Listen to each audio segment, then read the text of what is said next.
ఈవేళ బాప్తిస్మాన్ని పొందేవారులారా, మీకు చెప్తున్నా, బాప్తిస్మం అంటే ఏంటో మీకు తెలియాలి.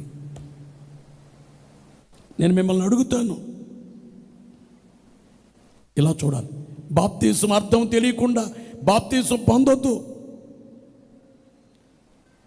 జబ్బు తగ్గడానికి, రోగము తగ్గడానికి, సంతానం కలగడానికి, శాంతి కొరకు అప్పులు తీరడం బాప్తిస్మం పొందకూడదు.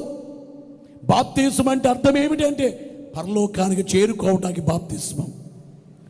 మీ పాపాలు క్షమించబడితేనే కానీ పరలోకానికి వెళ్ళం. బైబిల్లో చెప్పిన మాట, నమ్మి బాప్తిస్మం పొందినవాడు రక్షింపబడును. మారు మనసు పొంది పాప క్షమాపణ నిమిత్తం ప్రతివాడు యేసుక్రీస్తు నామమున బాప్తిస్మం పొందుడి. తడవ చేయుట ఎందుకు, లేచి ఆ నామముని బట్టి ప్రార్థన చేసి బాప్తిస్మం పొంది నీ పాపాలు కడిగేసుకో, నీ పాపములను కడిగేసుకో. బాప్తిస్మం ఎందుకంటే పాపములు కడిగేసుకునే కార్యం, పాపములు కడిగి వేసుకునే కార్యం. ఆ పాపములు కడిగి వేసుకుంటేనే పరలోకములో చోటు ఉంటుంది. వారి కొరకే యేసు రాబోతున్నారు. దేవునికి మహిమ కలుగును గాక.